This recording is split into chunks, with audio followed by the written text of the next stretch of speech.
just keep yourself unmuted. Yeah. Yeah. One moment. Dr. Ravi, you will be introducing probably the session, Yeah. right? Yeah. Yes, right. madam. After that, I'll put. Yeah. No. I'll introduce Good all evening, the... everybody. This is a webinar 2, and I welcome you all, and I welcome our president Shivram sir has joined now. Arvind Tengi sir and me are moderating, and I request our chairman to Shivyogi to introduce the speakers first, and then we'll start with the Fairoz madam's talk. Shivyogi. Yeah. Good evening. This is our second webinar from Scientific Committee KOS. So this time we have taken up a very basic topic to reach the general ophthalmologist as well as the beginners. The topic is, as you all know, it's all about DCR. So today we have 4 speakers, including me. The first speaker is Dr. Fairoz. You all know her very well. She practices at Bangalore.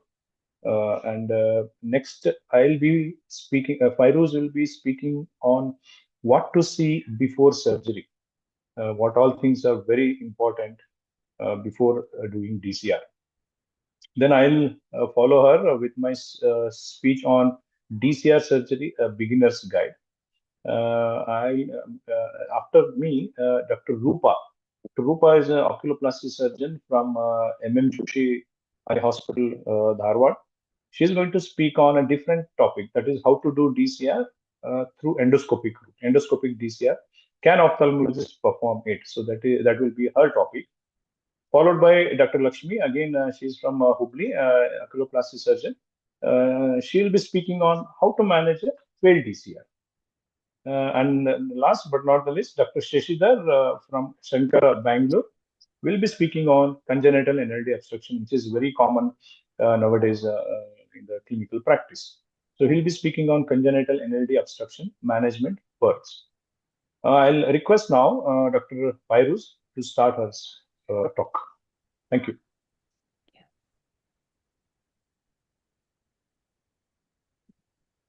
Thank you, Dr. Shivyogi.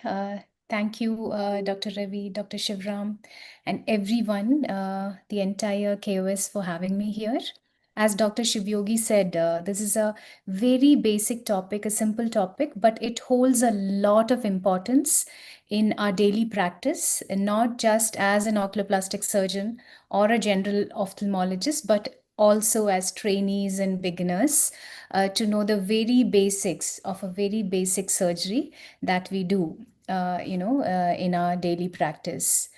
I am going to share my presentation over here.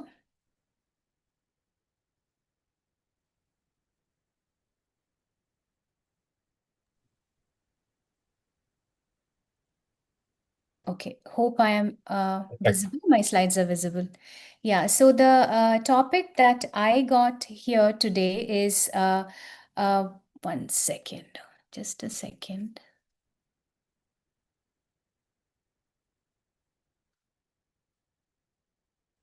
All right, yeah.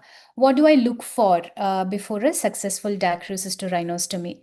So a successful DCR starts much before the incision, planning, the anatomy, and also the various diagnoses that we have to keep in our mind. So I'm going to take this discussion in that perspective here today, and then we will navigate how to go through, what you look before a successful dacryocysto-rhinostomy. These are my affiliations currently and my financial disclosures.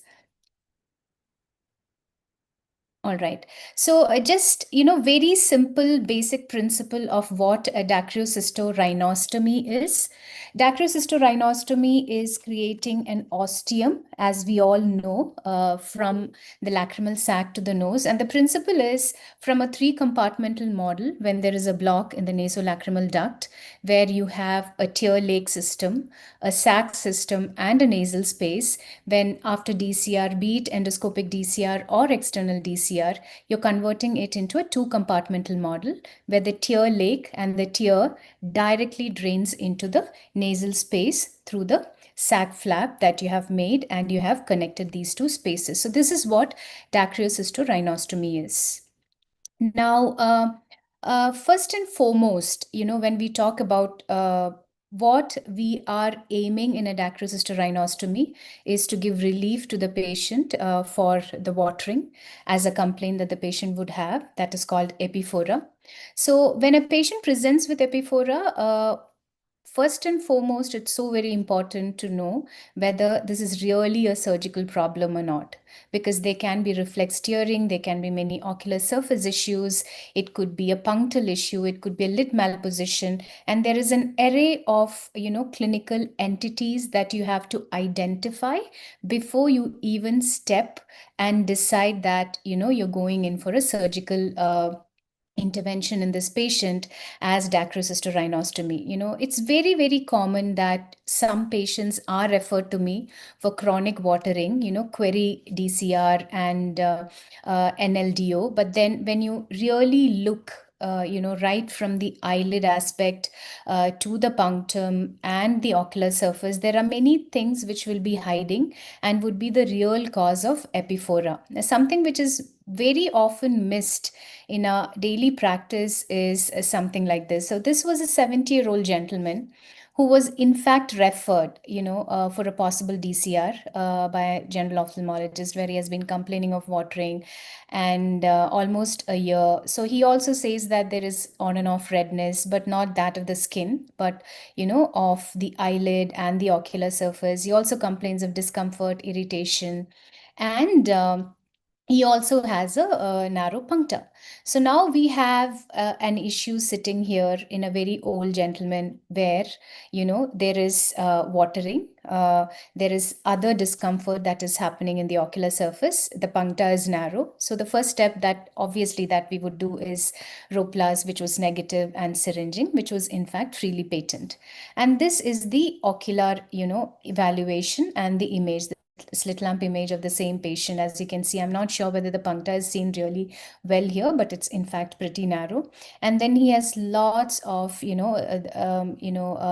blockage of the meibomian gland orifices. There is plugging, and on eversion you can see the dilated meibomian glands, and there is some amount of inflammation happening over there. So this was definitely not a surgical case, and this patient was conservatively treated with doxycycline, as in any other meibomian gland disorder, eye ointment, chloramphenicol, polymyxin B sulfate, and dexamethasone, and advised heart fomentation. And in another 2 months, he was absolutely fine. So although he did have a narrow puncta, where I said, if in case the watering doesn't improve by treating the ocular surface, then we might need a punctoplasty. So it stops there. It doesn't even go beyond that. So continuation with that, the level of obstruction really matters. Whenever a patient presents with epiphora, apart from the ocular surface, if it's negative, the lacrimal passage system consists of puncta, the canaliculi, the common canaliculi, and finally the nasolacrimal duct obstruction. So it could be a post-sac obstruction. That is what we are actually addressing with DCR, but it can be a pre-sac obstruction also. So as a first instance, obviously in the clinical setup, we would go and do a Roplas, that is regurgitation on pressure on the lacrimal sac. So recently, I just, came across a survey in one of the group of ophthalmologists, where someone has, kind of surveyed the importance of sac syringing before going for a cataract surgery. And in fact, I was surprised to see in the survey that most of the people have voted telling that if there is Roplas positive, they would do syringing before cataract surgery. If not, no. So as an oculoplastic surgeon, our perspective is if there is Roplas positive, that means the canaliculi is fine. Every discharge from the sac is regurgitating from the puncta. So in fact, there is no even indication, there is no indication of syringing even. This is an absolute case of a nasolacrimal duct obstruction. So Roplas is good enough to tell you as a clinician that if the patient has a positive Roplas, that means there is nasolacrimal duct obstruction. In most of my practice, I don't even do a syringing if the Roplas is positive. Now, when we do a syringing and a probing in these patients, there are a few things that you have to look for. One, whether it's a hard stop or a soft stop. And doing a good syringing is very, very important. So in fact, your cannula has to go and touch the bone. You have to make sure that you get a hard stop whenever, before attempting to inject the fluid. And then when you touch the hard stop, take it a little bit away. Don't come to the distal canaliculi or the proximal canaliculi and inject, because sometimes if you are in the distal canaliculi or the proximal canaliculi, you can have regurgitation because the fluid can go through the common canaliculi into the upper puncta and regurgitate. So you have to be somewhere beyond the common canaliculi whenever you do a syringing and probing. So after syringing and probing, what we usually document is whether there is regurgitation, whether there is 100% regurgitation, whether there is 50% regurgitation, because depending upon that, we know there is 100% block or a partial block. Now, depending upon what regurgitates, whether it's a clear fluid, whether it's a mucoid discharge, or whether there is a mucopurulent discharge, we can actually assess what exactly is going inside the sac, whether it's a chronic condition or an acute condition, or whether it's an infective condition. So if it is a clear fluid, we all know of, okay, the sac is going to be healthy. So it gives us an impression that what is the situation of the sac. If it's mucoid, we know it's a chronic dacryocystitis where the fluid has been accumulating there and there is an inflammation and mucoid discharge. And when it is mucopurulent, that means there is an active infection going on there. So these are the inferences that we get from a syringing and probing, and of course, the Rho plus. Now, most of the DCR failures are actually nasal failures. When you actually miss certain pathologies in the nose, you might have done an absolute nice DCR with a large ostium, but you should always go and do a nasal endoscopy. In fact, if you have a endoscopy in your practice, you need not send the patient to an ENT. But if you don't have an endoscopy in your practice, it's always good to send the patient to the ENT. So it's really easy. It's not tough. If you have a picture of the anatomy in your mind, the inferior turbinate has to be looked into, because there can be inferior turbinate hypertrophy, which can be occluding the nasolacrimal duct over here. So whenever you do a nasal endoscopy, first you go to the right side of the inferior turbinate, look for the septum, go above and see whether there is any polyp. Then you go to the left side of the inferior turbinate and look whether there is anything blocking near the nasolacrimal duct. So this is very, very important. Also take a history of chronic sinusitis or nasal surgeries, where you can actually counsel the patient. Although, you would definitely try your best to make it successful, there is still a chance of failure because of all these histories, so that the expectation that you give the patient is very honest, and they know what they can expect, and you can also plan your surgery accordingly. So nasal endoscopy is very, very, very important before you plan a DCR surgery. Now, when we come to the differential diagnosis, misdiagnosis of a swelling near the medial canthus or the sac area has to be looked into caution, because I practice ocular oncology, a lot of ocular oncology in my practice. So these are the things that come to us. Recently I've had a crop of these cases which came to me with pure lacrimal sac. So this is a gentleman, as you can see here, his upper eyelid is already operated. He gives a history of sebaceous gland carcinoma of the left upper eyelid. He was operated elsewhere.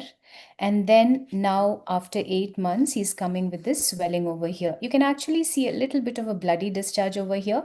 Whenever a patient comes with a bloody discharge, that is also very alarming, and you have to look with caution. So obviously, the first thing that we did was to go and check the nose. And near the inferior turbinate, you can see a yellowish mass. I hope the video is playing.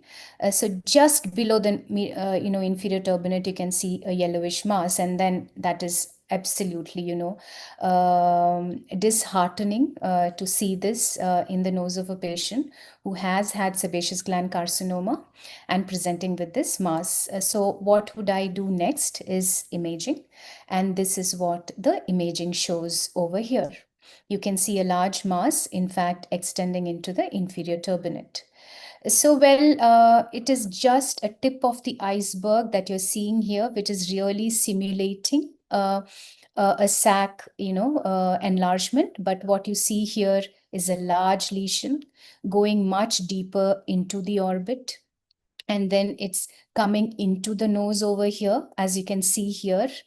It is breaching the bone and coming into the nose and the inferior turbinate area. So these things have to be clearly looked. So whenever there is a doubt, whenever there is any history which is really not, fitting into this clinical scenario, an imaging of the orbit, including nasolacrimal duct and the sinus, the paranasal sinus, is very, very important. So this was another 39-year-old lady who presented with epiphora left eye, June 2024. In fact, I really want to, honestly say the fact that this patient was posted for DCR, and a very smart general ophthalmologist, who just saw the patient sitting outside, who's almost going in for the DCR, felt that it is not really soft, lacrimal sackish lesion. It was a little bit firm. So she immediately cancelled the surgery, and this patient was referred to us. Her nasal endoscopy was normal. There was nothing in the nose when we looked at her. Second, yeah.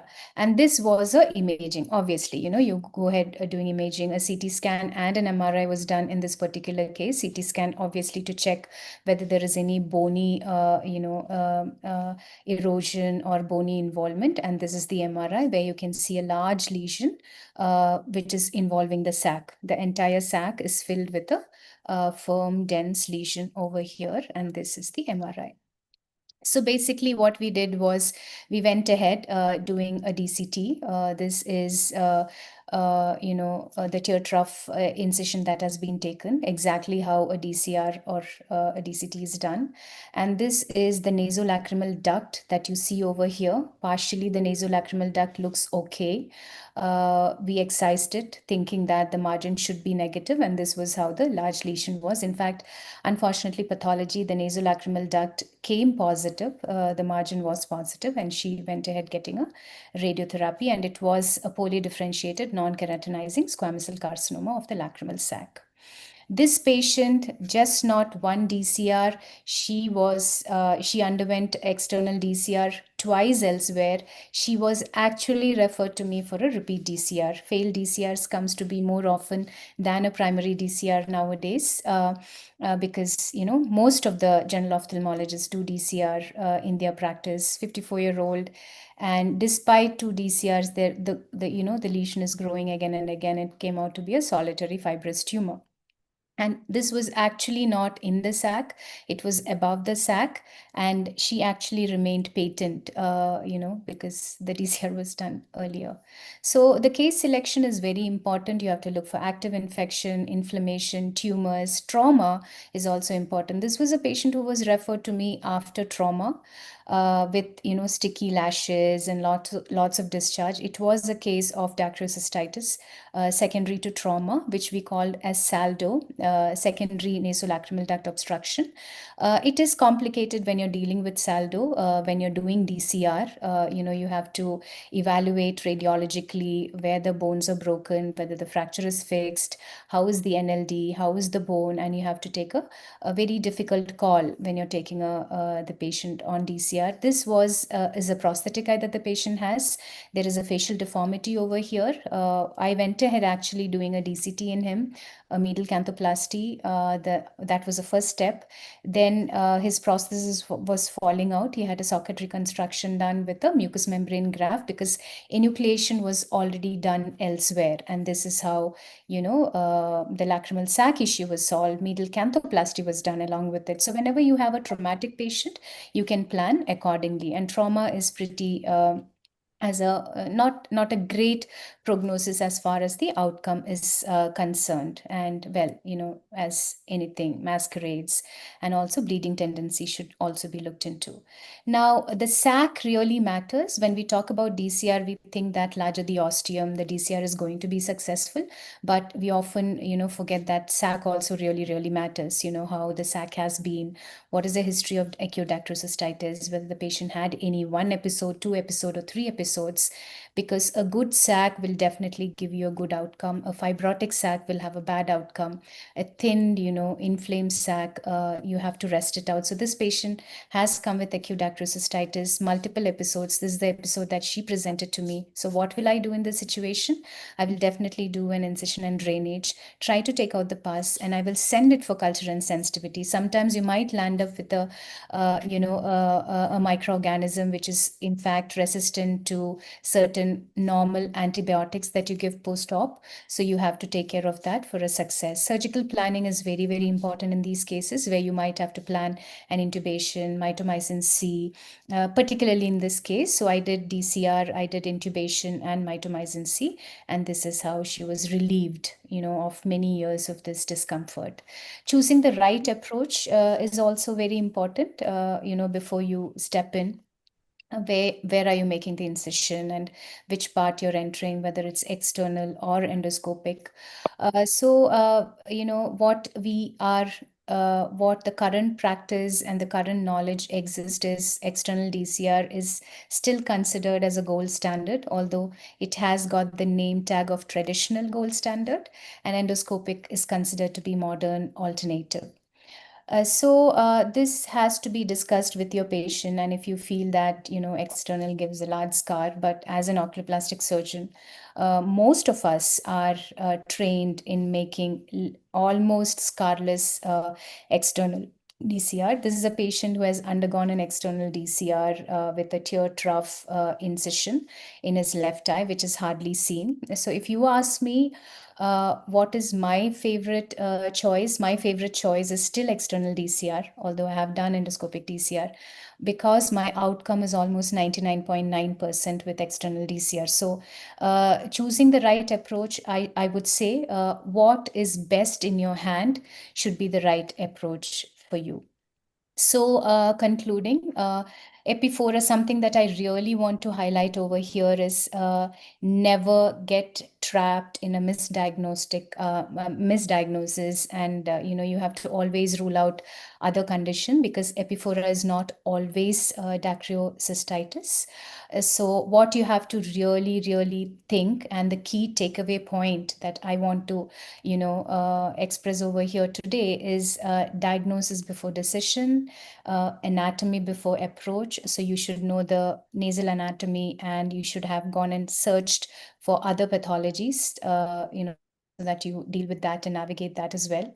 And definitely a planning before putting the incision. Thank you very much. Well, thank you, Fairoz, for an excellent presentation. Thank you, Dr. It was really nice what to look into before doing the DCR. So if you give permission, let me start my presentation. Yeah, please on go ahead. DCR for beginners. Shall I? Yeah, please. Yeah, please. Questions will be taken at the end. Hello, sir. Welcome.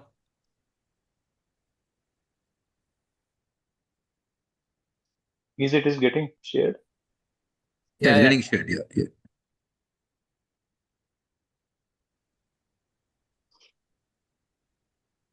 Yeah. Yeah. My topic for today will be DCR for a beginner. A beginner finishes MS, not much of exposure into DCR, and he wants to do interested in DCR, or anybody who wants to learn DCR, what will be the basics of DCR. After doing so many DCR surgeries, you all know that DCR is the bread and butter for oculoplasty surgeons. They are the most of the bulk of our surgery. So I would like to start with this slide. So how to do a basic evaluation before doing when you are diagnosed it as an NLD obstruction. So how to do a basic evaluation? So it involves 3 steps. Number 1 is Case selection. So if you are a beginner, select simple cases. Don't go with complicated cases. So mucocele will be a nice case. Thin, frail, and elderly person, definitely he will have a thin bone. And the patient who have roomy nose, well, that's why you have to do an anterior rhinoscopy. Better to refer to an ENT surgeon to rule out any polyp or any other nasal lesion. So better to select a roomy nose when you start off with a DCR. So what are the pre-operative workup? You all know that these are the basic blood pressure, sugar, INT I have told already. And this is very, very important. Even I have missed in some patients. Blood thinners, you have to ask this history. Usually, invariably, patients more than 40, nowadays 40 only, 35, 40 only, they will have blood thinners in their regimen. So please ask for blood thinners and please avoid before 4 days of DCR surgery. And it's a very good history to ask about blood thinners. Pre-operative medications, usually I don't give because if you are starting with DCR or you are a beginner, please try to give ethamsylate 250 milligram BD the day before and plan the patient with nil orally. So what all things to be avoided? So you are going to start a DCR. DCR is not a simple surgery. We all know that it is a little complicated. You need to know the technique, the anatomy. So that's why you start. You don't start with all these things. So failed DCR, common canalicular block, obese patients. See, obese patients tend to have this uncomfortability, discomfort during surgery. Oxygen level goes down and patient becomes suddenly uncomfort. Try to avoid these obese patients. Comorbidity, already I have told, high BP, uncontrolled diabetes. Try to avoid these. Severe DNS, pediatric DCR. Wait for some time. You do some DCRs, experience yourself, know the anatomy, then you can try with pediatric DCR. As Fairuz has already pointed out, secondary NLD obstructions, like because of the trauma or tumors, try to avoid this. One more thing I would like to tell, very, very, very important point.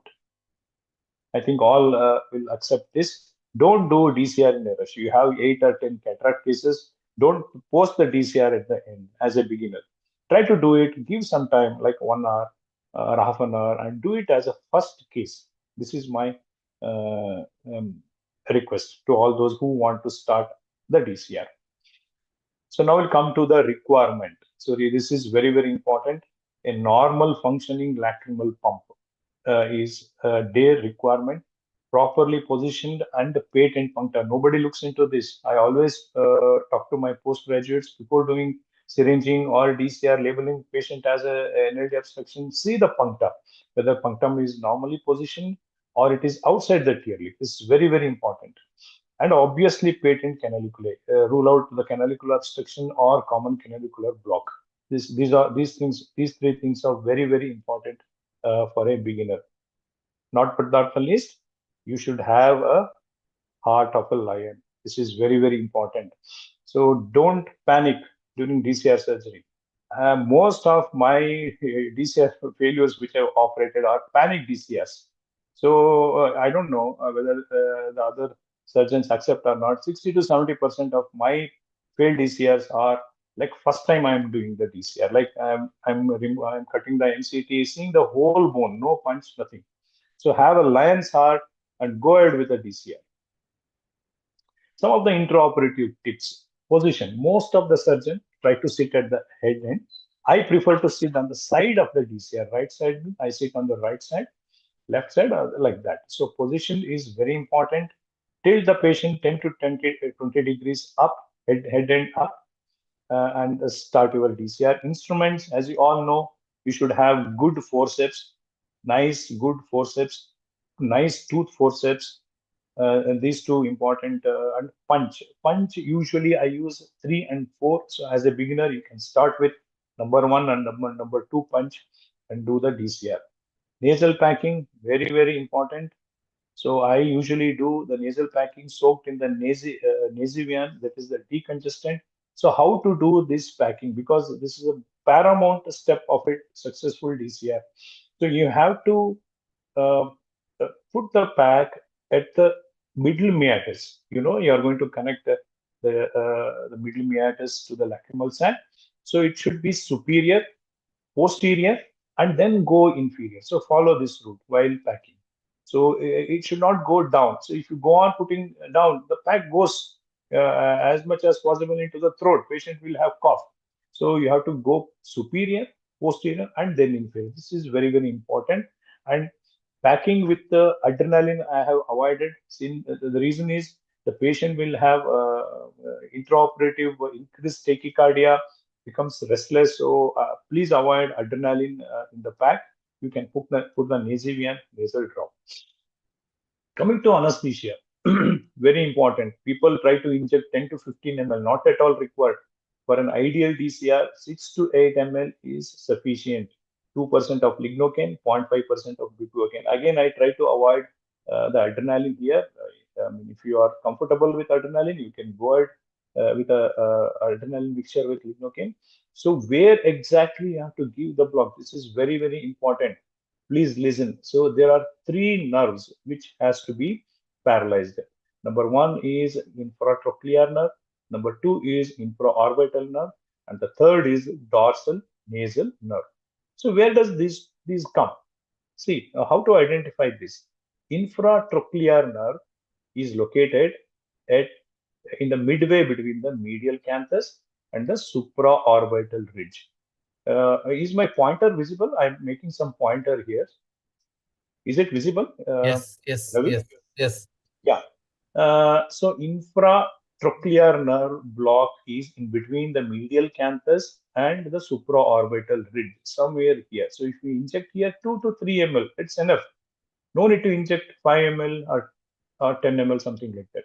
So where does infraorbital nerve come? So how to locate? Locate the inferior orbital margin.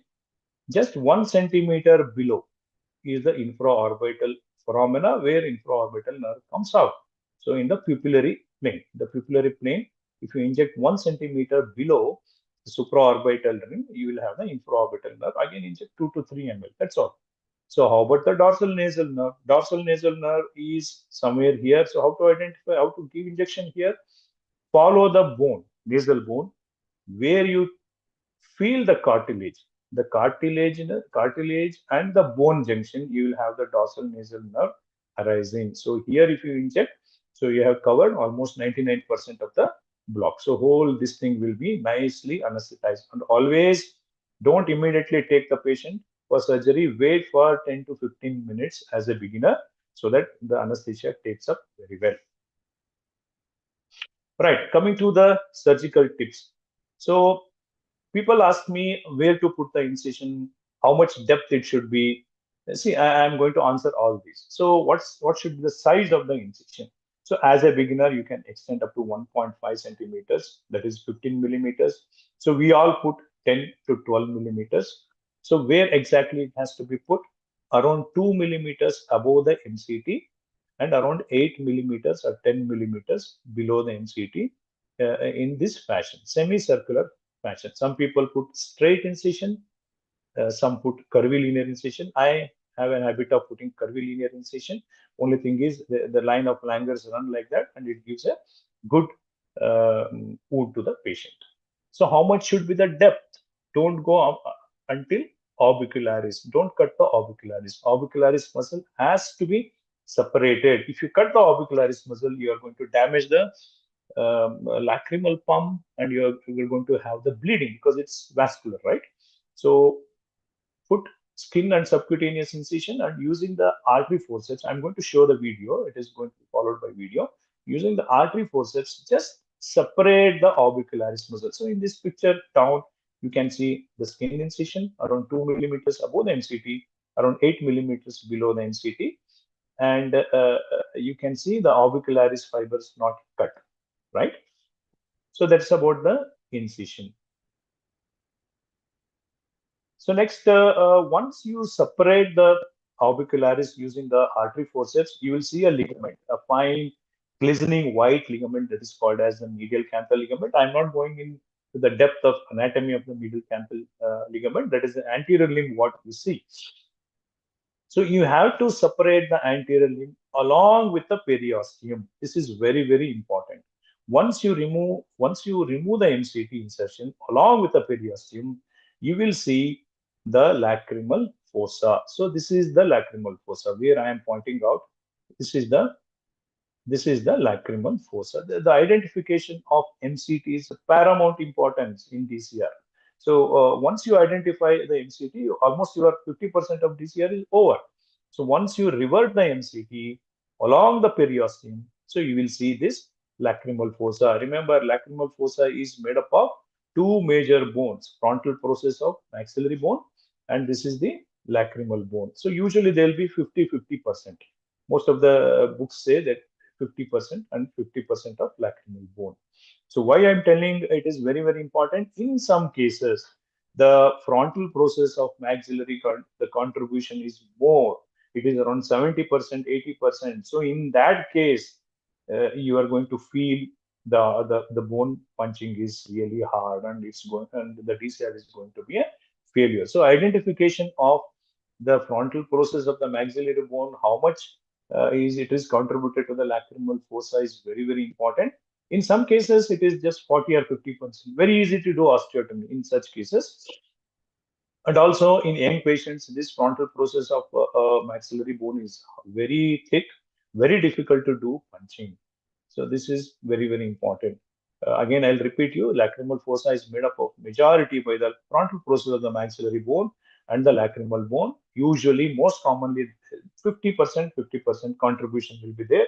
But in some cases, the frontal process of maxillary bone contributes to 70 to 80%. In that case, your osteotomy is going to be little tough. So I have one instrument, very beautiful instrument here. So it has a hockey stick kind of a thing. This is called Kerrison Ronger. In undergraduates, we were taught this as a Sitterley's bone punch. So it is a Kerrison Ronger. So what does it do? It holds the bone and punches. So it has a nice foot over here, right? So why I'm showing this is when you do. So I'll just finish up this. You have to break the lamina peparissia, go underneath the lacrimal fossa and break the lamina peparissia, and you will listen the sound. So once that sound comes, that means your lamina peparissia is broken. After that, you need to take this ronger. This is called foot of the ronger. So push the foot of the ronger, push the nasal mucosa, and hold the bone.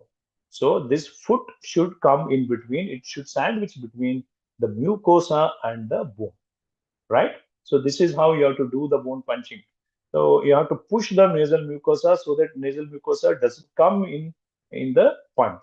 So once you push it and remove, then you will get a good bone punch. Okay, so one more thing I am going to tell you, that this lacrimal bone is around 100-150 microns in thickness, whereas the frontal process of maxillary bone is around 2000 to 3000 microns thick. It's so hugely thick. Right. So how much osteotomy has to be done? Everybody asks this. So how much has to be done? So ideally, in the books, they say the thumb should easily pass. That means 1 by 1 centimeter or 1.2 by 1.2 centimeters. So what is the extent of the osteotomy? Can we go on doing superiorly? No. Superiorly, you have to go above 2 millimeters from the medial camphil tendon. If you go more than 2 millimeters, you have this. You will enter this. You will have CSF leak. Okay, cribriform plate will come here. Remember, so you should not go more than 2 millimeters from the medial canthus superiorly. Inferiorly till what level? Till the bony canal, the NLD canal will be there. So till that level, you can go up to inferiorly. Superiorly, that's over. Anteriorly, till you cannot pass the punch. That is, punch cannot be inserted between the bone and the nasal mucosa. Till that level, you can do the anterior. Posteriorly, up to the Edmonds. You should not damage the posterior. So this is the whole osteotomy you have to plan. Yeah. So next, once you have done the punching, you will see something like this. So this is the left eye. So you are sitting here, right? And you will see this pinkish structure is the nasal mucosa. Bluish structure is the lacrimal sac. So how to make flap? So many people will have sac, the lacrimal mucosa, sorry, nasal mucosa lost. People say nasal mucosa lost. I sutured a nasal this sac to the periosteum or the orbicularis, whatever. No, nasal mucosa will never be lost if you do proper DCR. So once you expose the nasal mucosa like this, you have to put one eye incision like this, that is from superior to inferior eye incision on both the lacrimal sac and the nasal mucosa. Once you have done the eye incision, then your H will come, one incision like this from anterior to posterior. So you have a H incision like this. Remember, the anterior flap of your H incision is very, very important. Don't lose it.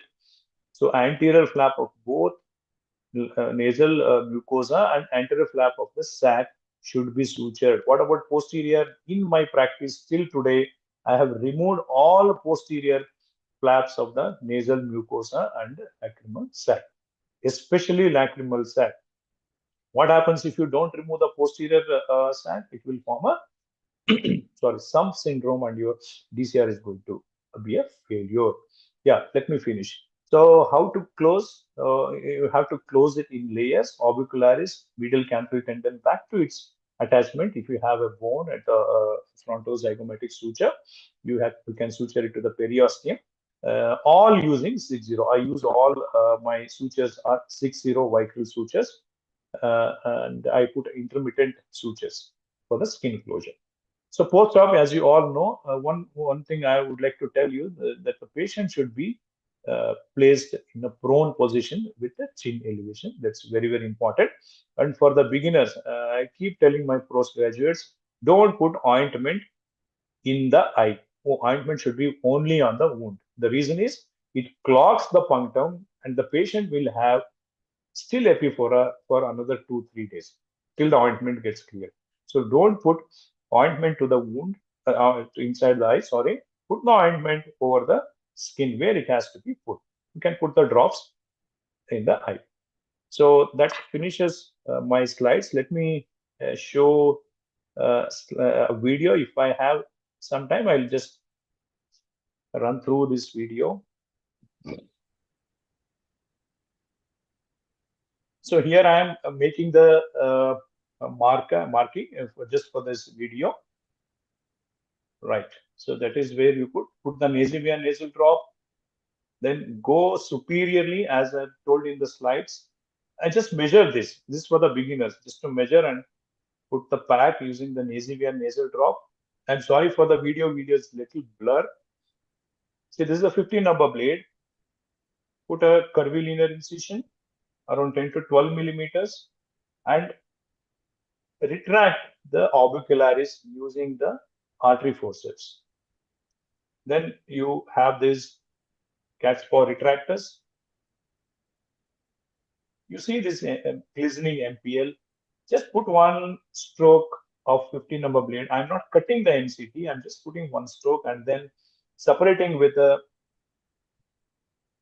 blunt dissector.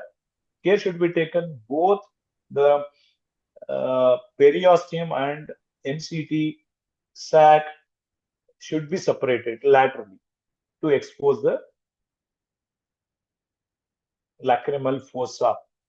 So in my slides, I showed you the lacrimal fossa. There you can see the lacrimal fossa where my blunt dissector is. Yeah, that whole thing is the inside. That is the lacrimal fossa. That is the sac. What? So number 3 punch. After the breakage of the lamina peparissia, just engage, push the lacrimal, the nasal mucosa, and engage the bone. So here in this case, so you can see the. I'll show you the chunk, how big it is. Yeah, see.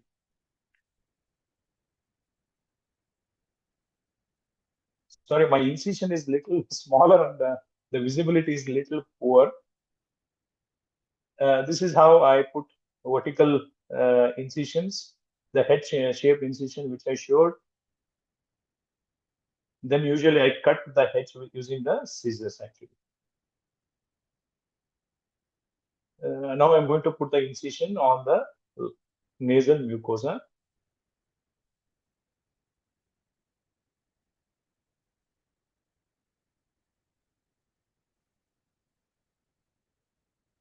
So I'm going to cut this lacrimal sac, the anterior flap, which I'm taking out, and see this next step. The next step is going to be very important. So I'm going to cut the posterior flap, whole thing, whole sac will be cut. This is very, very important. Remember this. Now I'm going to take the mucosal flap and anastomose with the lacrimal sac flap using 6-0 Vital. Simple. DCR is a very simple procedure. You need to know the technique, right technique. That's why I tell my postgraduate to assist DCR as much as possible. Assist different surgeons. You will know different techniques. By assisting, you will learn a lot with the DCR. Sorry, I have a little bleeding there.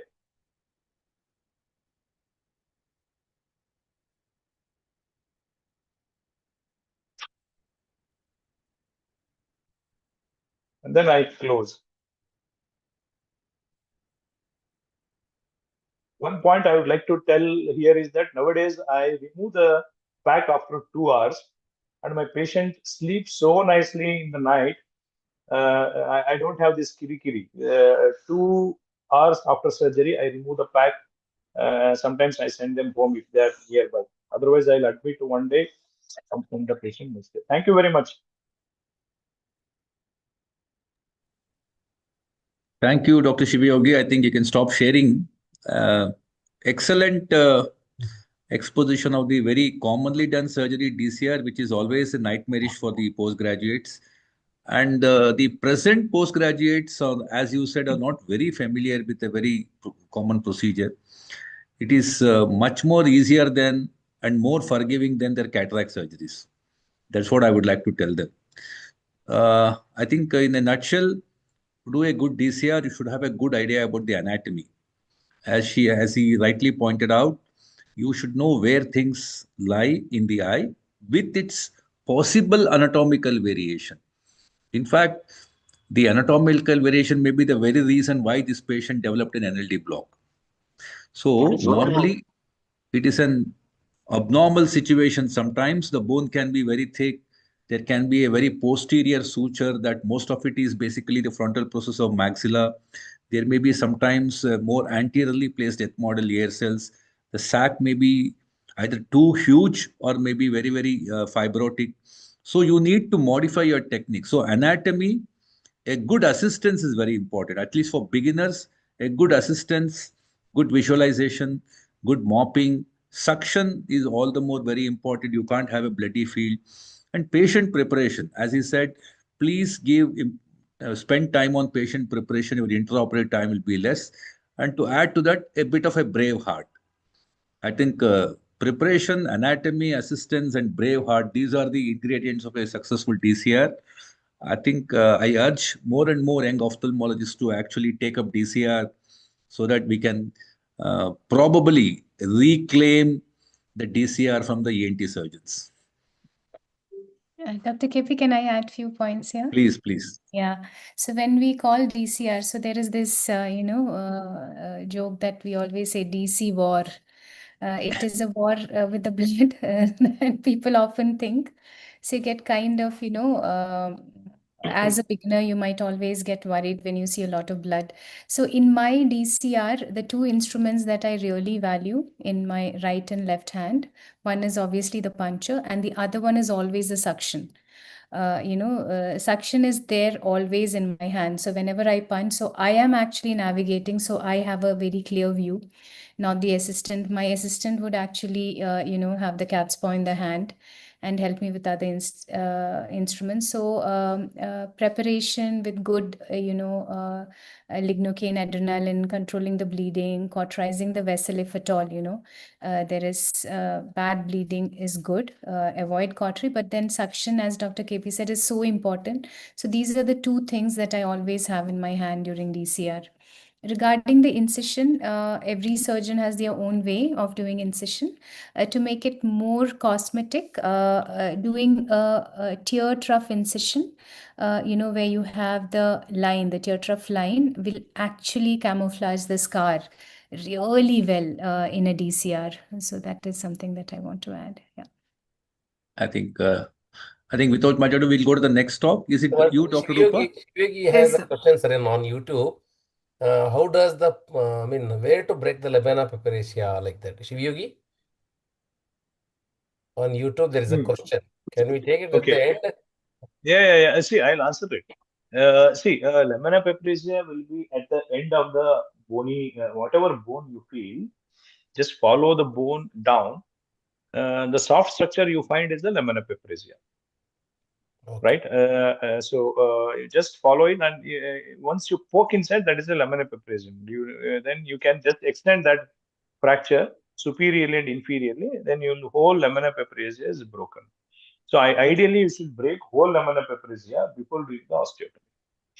Yeah, good. Dr. Rupa, you're next. Yes, sir. Okay, so I just told that we have to reclaim it from the ENT surgeon, not from the ophthalmologists who are doing endonasal DCR. I think endonasal DCR an obvious choice for people who are very, very, worried about the scar, and also there are very obvious advantages that if you have a nasal pathology, when you're tackling the nasal pathology, you can also probably add on DCR can be done. And this is the best choice for people who come with an acute attack. When you have a lacrimal abscess, a routinely skinned DCR person has to abscess, drainage has to be done, wait for it to settle down, maybe 3 months, and then do a DCR in a fibrotic area. Instead, we could do an abscess drainage through the endonasal route and also complete it as a DCR itself. So there are, and maybe lacrimal pump is much better preserved than the rest. So there's a endless advantages of endonasal DCR. And people, ENT, usually in the medical colleges, the DCRs are basically routed from the ophthalmology to the ENT, and they are actually ruling the roost. So can ophthalmologists, which is basically our domain, can we reclaim it? Can we really start doing endonasal DCRs? Because we always have option B. If something is wrong inside, we can always go from the outside and complete the DCR. And we are the ones who really know the lacrimal apparatus well than the ENT surgeons. So Dr. Rupa Hiremat, who works as an anterior segment as well as oculoplasty orbit lacrimal surgeon in M.M. Joshi Eye Institute, Harvard branch. So she has been an expert. She's an exception to the majority that she's doing both external and endonasal DCR with equal facility. So she's the one who's authorized and the person for discussing the endonasal DCR by an ophthalmologist. That is the whole point. So over to you, Dr. Rupa. Yes. Thank you, sir. Is my screen visible? Yeah, please go ahead. Yeah, Rupa. Go ahead. Yes, sir. Firstly, I would like to thank Krishna Prasad sir, Shivyogi sir, and Shivram sir for this opportunity. So just a second, screen.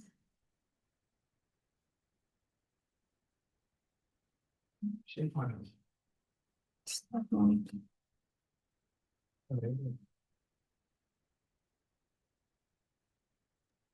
Yes, visible. So on this auspicious day, as the sun changes his position from Dhanu Rashi to Makara Rashi, we oculoplasty surgeons are changing our approach from external to endonasal DCR.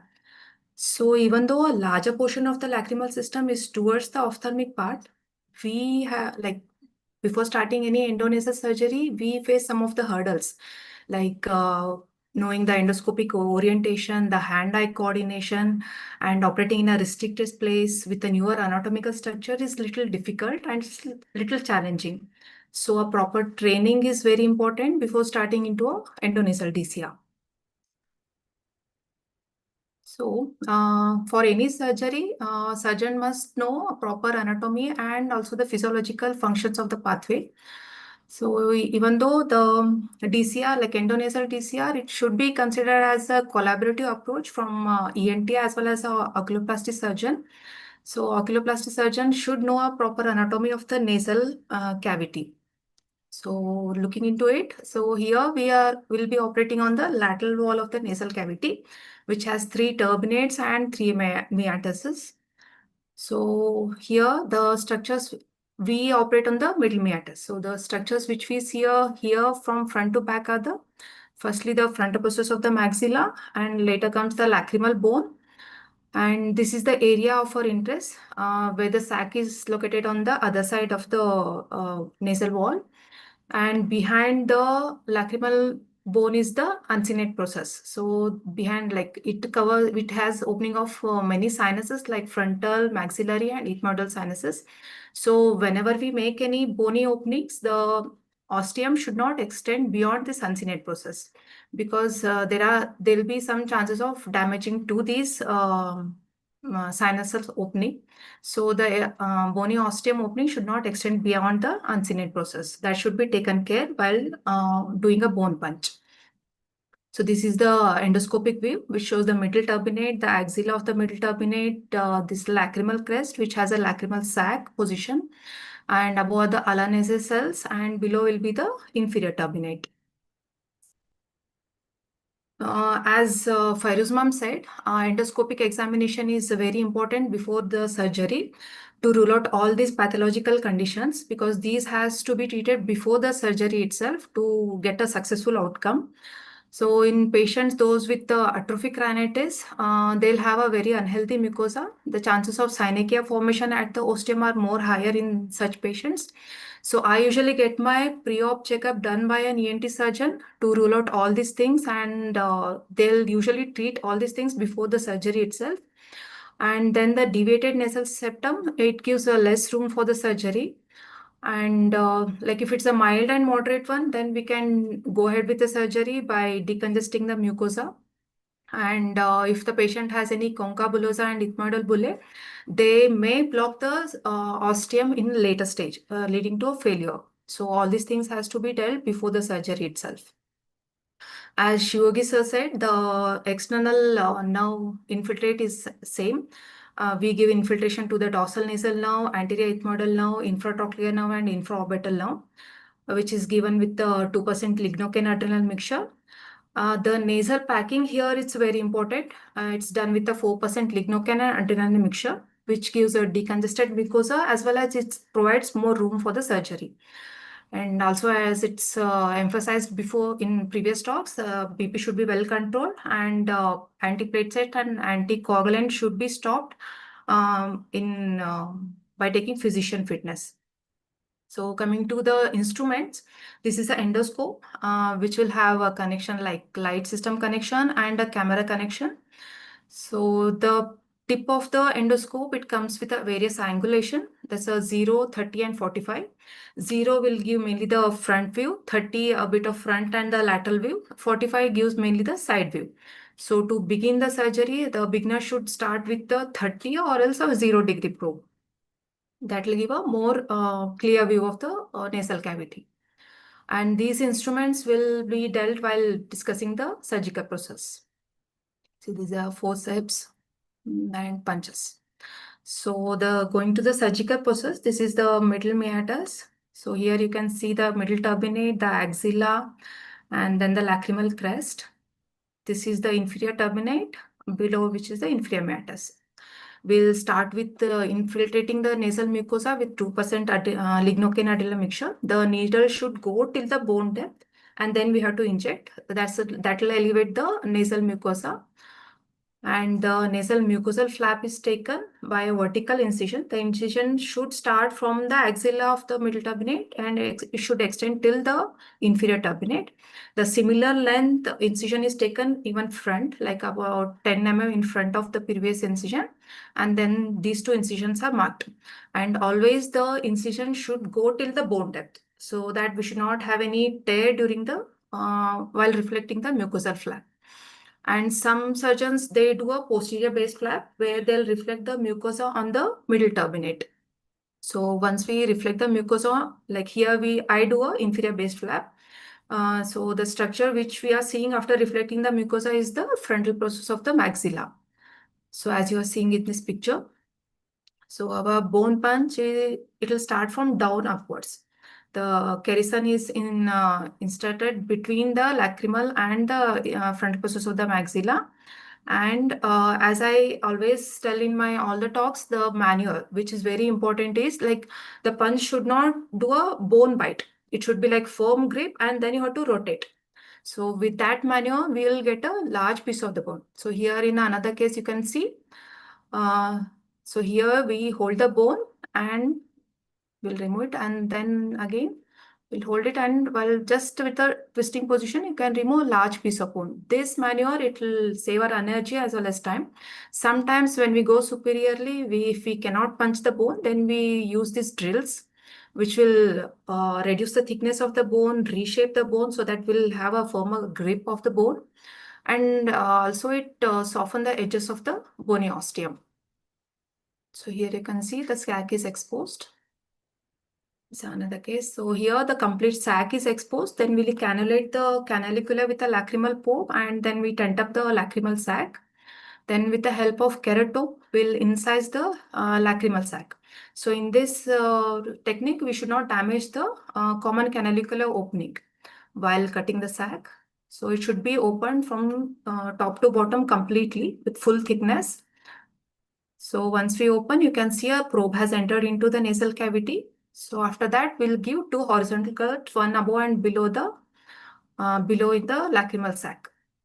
So this will open the lacrimal sac like a book-like fashion into the nasal cavity, marsupializing it. So that's the posterior flap. The posterior flap, it will anastomose with the mucosa of the ethmoidal A cells, and the anterior flap will anastomose with the mucosa of the nasal cavity. So that's the opening of the common canaliculae. If you find like if there is any bone is like if there is a bare bone, then you can reposition the mucosa back into the position. Otherwise, if there is no bare bone, then you can just remove the mucosa. Then we place a merosil sponge, and nasal cavity is packed with the antibiotic steroid ointment. Post-operatively, we'll give oral antibiotic and NSAIDs and antibiotic steroid ointments with a tapering dose for a month. Then decongestant nasal drops are given for a week. And saline nasal irrigation is very important, which I continue for 3 months. This will help to keep the mucosa moist, and it also dislodge the crust or the clots which are present. So that will prevent the granulation tissue and syncytia formation in the later stage. Some of the newer adjuvants which have come up to ease our surgical procedure are the microdebriders. Some surgeons, they do a flapless surgery where they trim off the excess of the lacrimal sac flap as well as the mucosa flap. So in that case, this microdebrider comes to our help. And there are many newer burrs have come up that will prevent the soft tissue damage. And they also have an irrigation system to prevent the heating of the bone. The newer technology is ultrasound endonasal DCR. As we use piezoelectric ultrasound energy from the piezoelectric crystal in our nucleus cracking in phacoemulsification, similarly, we use that ultrasound to cut the bone. So this instrument give a more precise cut of the bone, and it doesn't have any soft tissue damage, like it prevent any soft tissue damage. So this is a newer technology which has come up, which gives a more precise bone cut, preventing the further damage. So with all this, I'll conclude my talk with 4 important points for the successful outcome.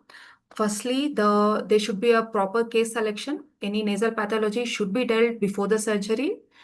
And nasal decongestion is very important to get a bloodless fluid and also to have a more roomy nasal cavity.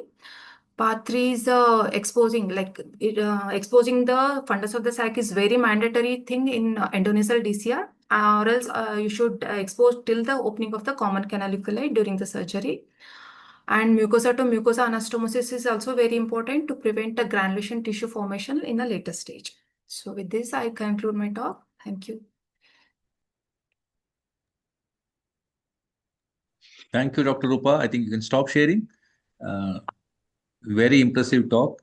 I think you have inspired a lot of people in the audience as well as in the panelists to actually take up endonasal DCR.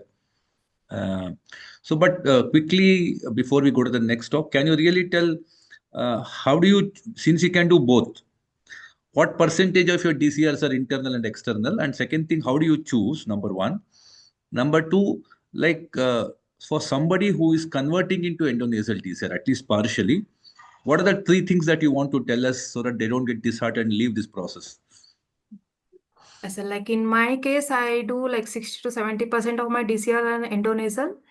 And selection criteria like nasal cavity should be a proper one.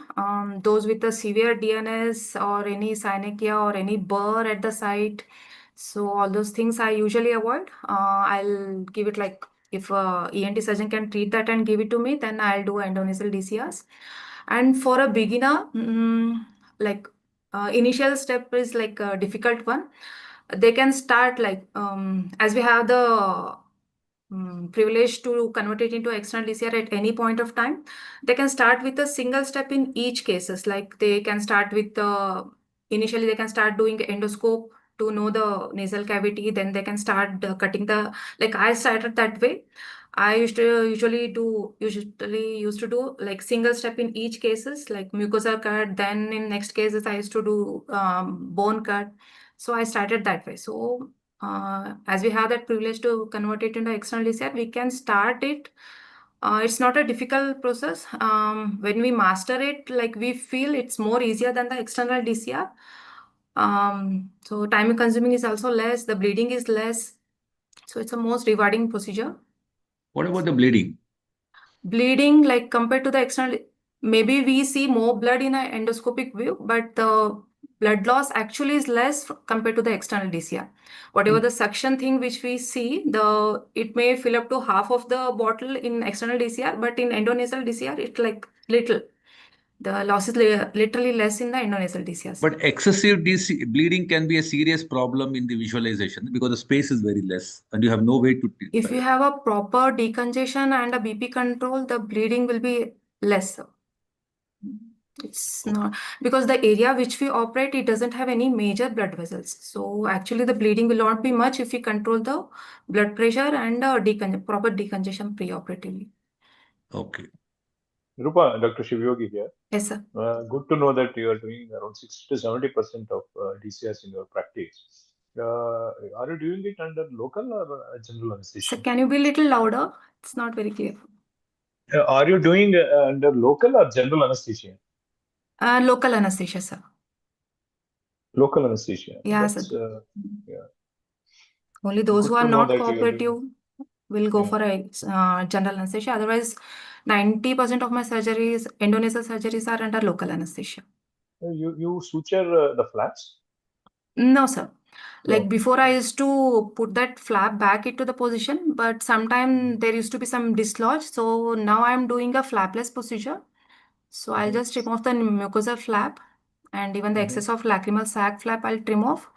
And I'll just make sure that both the things are just approximated. There is no excess of lacrimal sac or the nasal mucosa. I'll just trim it off. So there is no mucosal flap here. So I'll not suture anything. Are you putting any intubation Crawford's tubes? No. No, Not sir. either. Not in my regular cases. Only on the difficult cases I put the stent. Okay. So how was your experience with the pediatric TCR? Have you done endoscopic No, pediatric sir. Not in a pediatric. Only adult TCR I do. Good. That's good to know. Yes, sir. Thank you. Thank you. Thanks for the Thank you, sir. presentation. Thank you. Can I, Dr. KP? Yeah, please. Rupa, excellent presentation. Thank you, ma'am. Really great. Yeah. Two questions for you. Yes, ma'am. What is the duration that you take for a endoscopic DCR now that you're an expert? No, like still I take 30 to 45 minutes for the surgery. Otherwise, my shortest duration was 20 minutes. Okay. But usually most of my surgeries are 30 to 45 minutes. Okay. And He what does is your cataracts in 4 minutes. This is a 40 minutes. and what is your success rate, Dr. Rupa? Success, like with the proper case selection, success rate is good, ma'am. Like it's up to 90 to 95% success. But only those with the narrow cavity, they have gone into failure. Otherwise, the success rate is good. Okay. One more question for you. So when you enter and if you feel there is a nasal septal deviation, do you actually consider doing a septoplasty also along with this? No, ma'am. I'm not handling any of the ENT procedure. If there is a deviated nasal septum, I straight away go with the external DCR. So would you correct the DNS first and then take it for the endoscopic DCR? If it's Or- a severe DNS at the ostium site, Yeah. then we'll ask the person to do a septoplasty, then I'll consider it for a DCR. Okay. Thank you so much. Thank you. Okay. Can So we go Shivyogi- to the can go to the next talk, I think. next talk, Dr. Lakshmi?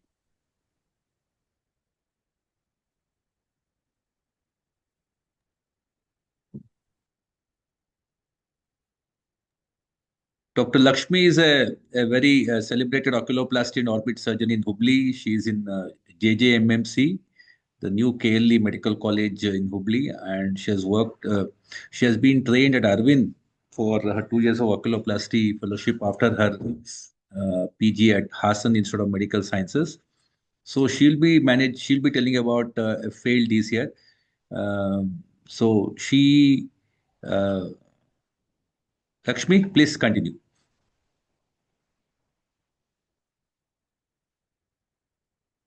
Lakshmi, you are there? Lakshmi, you're muted. Maybe you can unmute it, dear. Please unmute.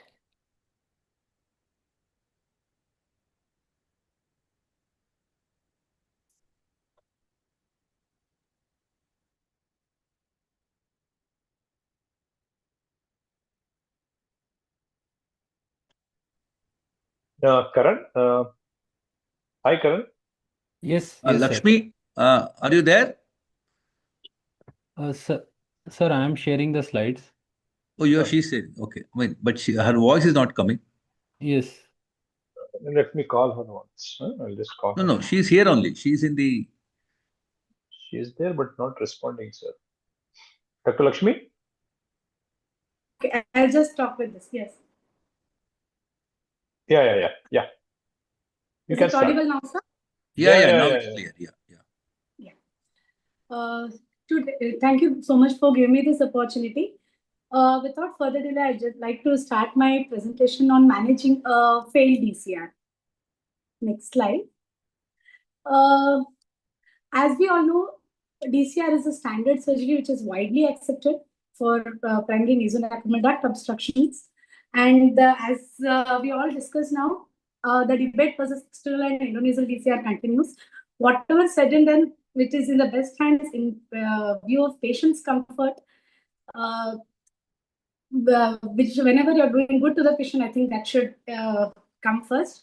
Even though both have positives and negatives, when done in the best hands, I think both of them do really very well. So today I'll be telling about failures or my DCR failures. A few of the cases I'll discuss and what was done for those cases. Next slide. This is the first case. Next slide. Yeah. This is my first pediatric child which I operated for external DCR. She was a 9-year-old girl. She had a CNLDO which was left untreated. Between her age of 5 to 8 years, she underwent right side endonasal DCR twice and left side endonasal DCR once. And when she presented to me in 2024, she's one-eyed, she has phthisis. I did first left side DCR, external DCR. It was almost like a normal surgery, like it was like a fresh external DCR only. But later, after almost a year, she came for the other eye DCR. But other eye, since it was done twice, it was really tough to handle. And next slide. What was difficult in this case was she had repeated infections. Her nasal secretions were more, and especially in pediatric cases, we have adenoids or tonsils, which may have some effect here because they're prone to have a little more of infections. And anatomy of her nasal bridge, you can see she had some amount of syndromic face and of course hygiene. So what was done for her was I did external DCR with difficult dissection was there, and then there was I used mitomycin C as an adjunct, and I did a bicannular intubation only on the left side. Right side was a proper normal DCR, and now till now she's asymptomatic of that. Next slide. So this is the second case that was a pediatric failed endovasal DCR. Whereas this patient came to me almost a month back, where he had swelling pain. It was almost like an encysted pyocele, and he had a history of endonasal DCR 4 years back. Initially, obviously, he was treated with oral antibiotics, and once the acute inflammation subsided, I took him for the surgery. Surgery, as expected, anterior flaps was very much normal. I mean, it was inflamed, but it was manageable. It was a very small ostium, and there was so much membranous adhesions there in the ostium. And one point I want to add here is, yes, one thing is the old age, lacrimal pump may be a problem. And sometimes during the endonasal DCR, there may be a residual sac which acts as a point of accumulation. And over years, there may be some amount of fibrosis or osteum because endoscopy was done during the surgery and it was very membranous. So for him, a routine endonasal DCR was done with mitomycin C as a circumostial injection, and he was completely asymptomatic after the surgery. The next case, which I want to discuss, is my case, which was failed external DCR. This looks very normal. This was immediate post-op, maybe 2 to 3 weeks post-op. She was absolutely fine, but after 6 weeks, she came with watering, even though Ropilas is negative. She has a significantly raised tear film height. And when I asked to do my colleague for endoscopy, there was a very good ostium. It was no fibrosis or anything. So where lies the problem here? And one thing what we can notice here is when we see a failed endonasal and external DCR, swelling is less obvious in external DCR. So there is some other problem which we have to address here. So when I went again and saw there was a membranous opening, or there was a membrane, so I had taken next slide. I had taken a partial thickness flap. So because of that, next slide, please. Sorry. That was a partial thickness flap which I had to redo it along with the intubation. This is another case. She was an 11-year-old girl. She had watering since birth. Elsewhere, she had undergone DCR with bicannular stenting, which has not resolved her symptoms. When she came to me, you can notice in the first picture that there is some amount of medial lid eversion and a punctal, and when on examination, there was a stenosis of punctum and a little anterior insertion of the medial canthal tendon. So it is not a repeat DCR. What was done here was MCT release with a 3-snip and a medial conjunctivoplasty, and she was completely, next slide, she was completely asymptomatic after the surgery. So this is her pre-op and the post-op pictures where she had anterior insertion of MCT, which was completely corrected after minimal procedure, and this was done under local anesthesia. So this would have avoided a DCR which was done prior. So proper case selection is important when we are discussing about failures of DCRs. Next slide. This is a traumatic DCR which was operated along with the ENT surgeon. He had multiple facial fractures, nasal bone fractures, and other things. He's a 28-year-old gentleman. So what was done was I took a help of endoscopy because he had other issues to be concerned about, and externally he had a fistula. So I did a fistulectomy. Endonasally, the flaps were raised, and again I put a bicannular stent, but here mitomycin C was not used. So endoscopic DCR along with external fistulectomy with intubation was done for him, and he was asymptomatic after the surgery. Next. And next. This is the endoscopic image of the patient. Next slide.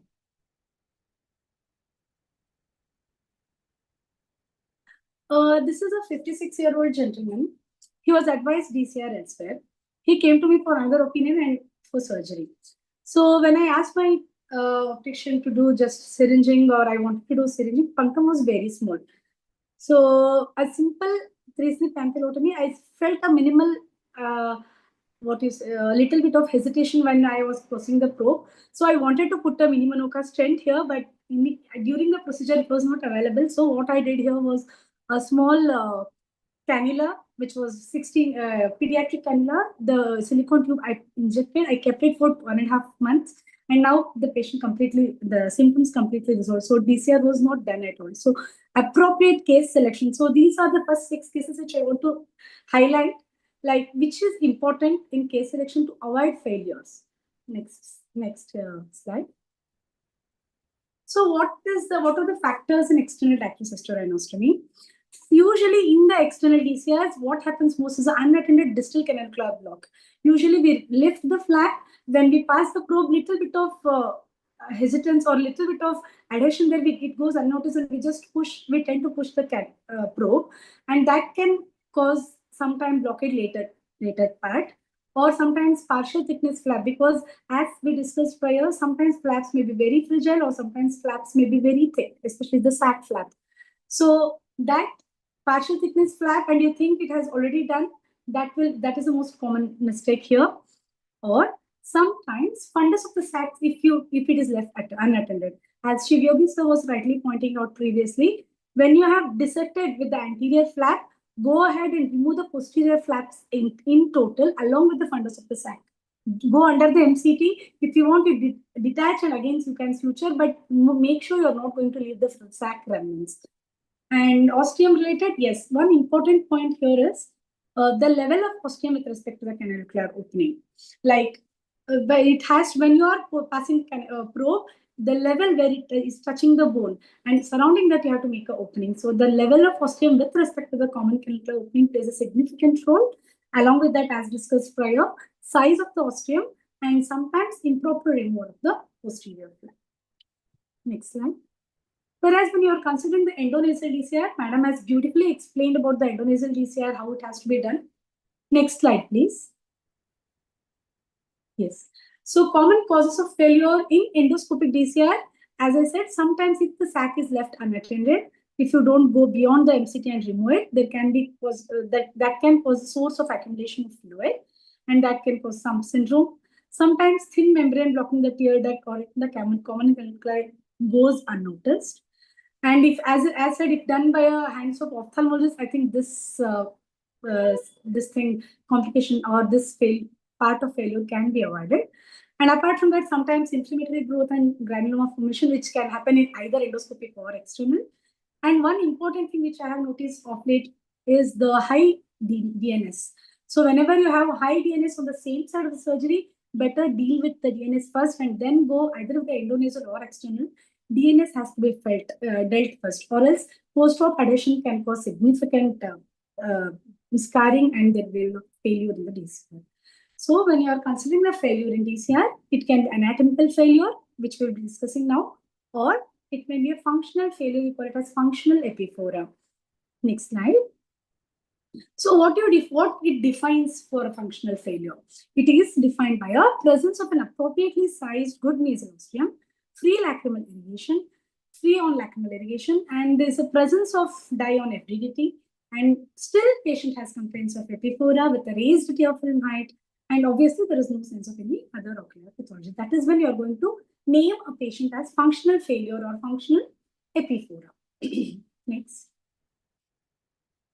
So these are the anatomical causes. Endoscopically, first image is the one which is normal opening. Second one, if there is a membranous or a fibrous attached. Second one is the fibrous closure. Sometimes there is a membrane, or sometimes if there is a granuloma formation, or as I said, there is a very high and cynic or very high DNS. The chances of cynic are more. Next. So when you are investigating a DCR failure, first do a proper lacrimal sac syringing to assess the effectiveness. So whether it is patent or if it is not. So if it is patent, then you have to go further else. If it is not, you have to see whether the location, like if it is coming from the same punctum or the opposite punctum. Do a probe. That is very important. If it is you have a common canalicular block or a monocanalicular block, you have to do by doing a probing. And FDDT, appreciate for the dye in the lacrimal sac, in the nasal cavity, and must and should you do a nasal endoscopy. Preferably either external or endonasal DCR, preoperatively nasal endoscopic report is essential, because this is going to enhance your surgical outcome. Along with it, you are pretty sure what you are going to do in the surgery. And as dacryocysterinostomy only in the indicated cases and not routinely. Next. So what you will do when you are doing a revision in external DCR, this is I'm talking about, you can start with the original scar only. The thing is the fibrosis will be more, you have to do both the sharp and blunt dissection. And you should be very careful in separating the tissues because just underneath there will be flaps already sutured. So just be very sure. Then identify what is there and identify the anterior edge of the osteotomy. And from there, you gently start dissecting and incise and elevating the periosteum. Sometimes it so happens that as soon as you open, you feel a normal sac. So I have gone through few studies where sac mucosa grows again. So sometimes you see as if you're doing a very new or a fresh DCR, but sometimes it's very nicely done flaps can be seen. So what you have to do, elevate the periosteum, and then if you want, you just have to remove excess of the bony osteum. If it is very small, you have to redo it, the bony osteum altogether. Minimum of 10 to 10 mm bony osteum is recommended. Once the bone is removed, if you want to expose more nasal mucosa, you go ahead, proceed with the furthermore bone dissection. And at this point, what I do regularly, past around 50 to 300 cases, I'm injecting a circumostal injection of mitomycin C, especially in the failed DCR cases, which is going to reduce some amount of fibrosis. Then again, you reposition the orbicularis, first anastomosing the again mucosa to sac, and then you're going to close the wound. And adjuncts, what next? Right? What are adjuncts you can use for in enhancing the DCR success? First is the mitomycin C. Mitomycin C, usually previously we used to keep as a soap, mitomycin C soaked gauze at the nasal mucosa. But now we have studies that we are using injectable mitomycin C along the circumosteal around the osteum. And next, silicone tube intubation and nasal endoscopy. These are the things which are going to help enhancing the DCR success. This is the image. Can you play the video? This is the video where this was an external DCR done along with the placement of a silicone tube.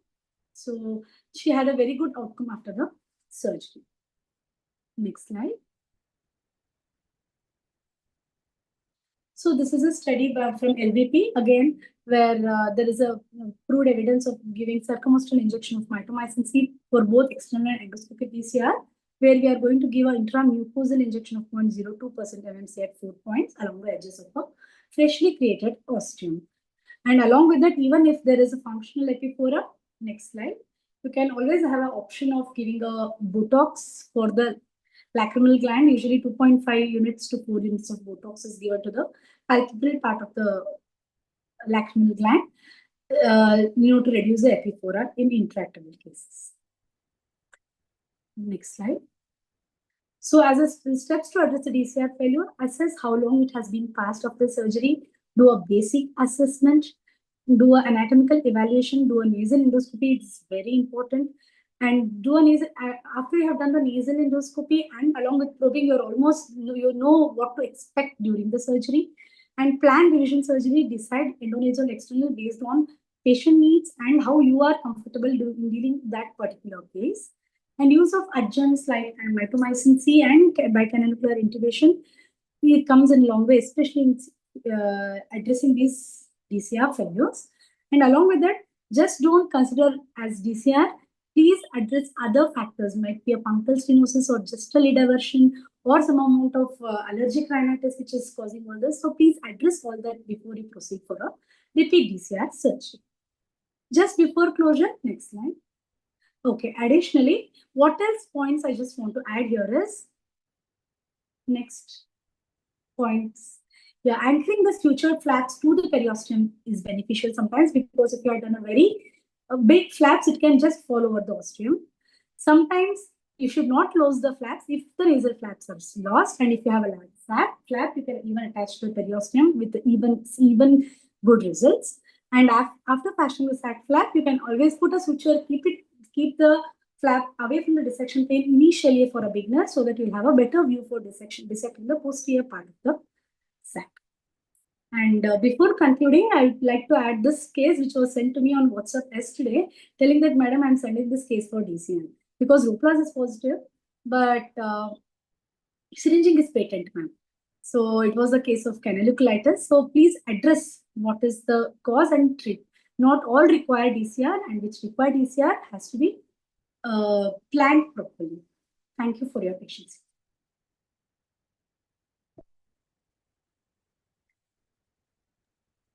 Thank you, madam. Thank you so much. With initial hiccups, you could nicely narrate all the things. Shivyogi? Yeah, that was a wonderful presentation, Lakshmi. Thank you, sir. Do a good job in the medical college. You get a lot of failed DCRs in medical college. All the best. Thank you, sir. Can we go ahead with the next talk, Shishidhar sir? Yes. Can I share the Yeah. my presentation now?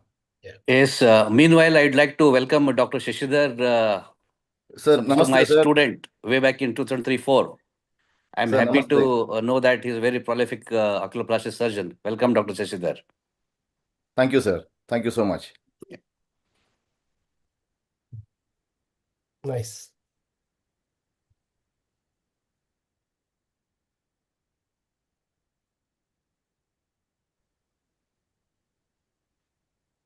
Yeah. Very late good evening and very happy Makara Sankranti to everyone.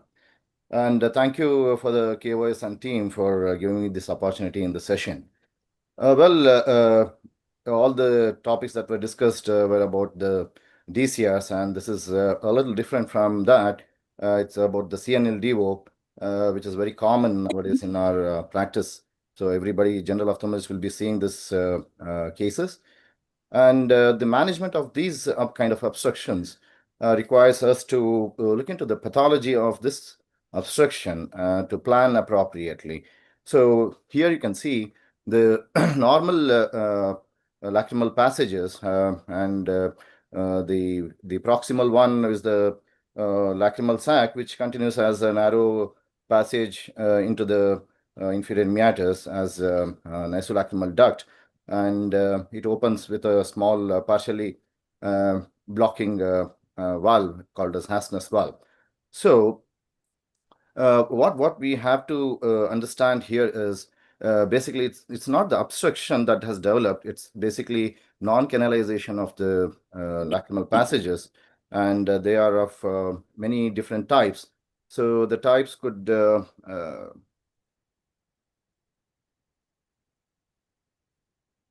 I lost my view.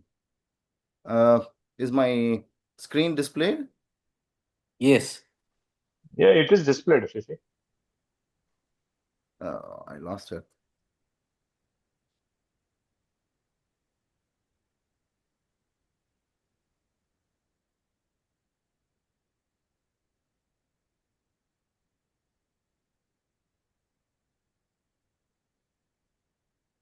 Sorry.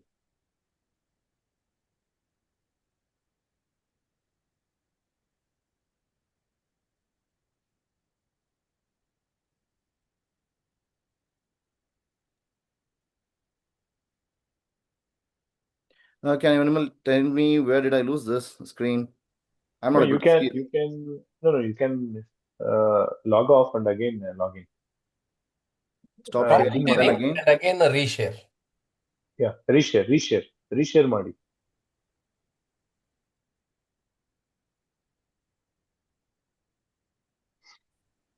Yeah, now you're off the presentation. Yes. Okay. Yeah, now it is visible. Yeah. It's visible to you, Shashi? Yeah. Okay, go ahead. Okay, so I was talking about the pathology or the type of obstruction. Basically, it's the non-canalization of the passages, and during development, we may expect several variations in the development, wherein the openings may not reach into the nose in the inferior meatus where it is destined to. So one may expect the complete development, but the last portion may be non-perforated membrane present, and that particular opening with the membrane could be in the meatus proper or in the walls of the meatus, either in the nasal wall or in the turbinate. And also you can see in this portion, it may be short of the meatus itself. And also there are possibilities of obliteration of the entire meatus itself. And there are possibilities for the tube to end and blind end in the walls of turbinates or in the lateral wall or also in the floor. So when this is the situation, the problem is basically the tears which is present in the sac passages will not be drained to the nose and cause the symptoms. So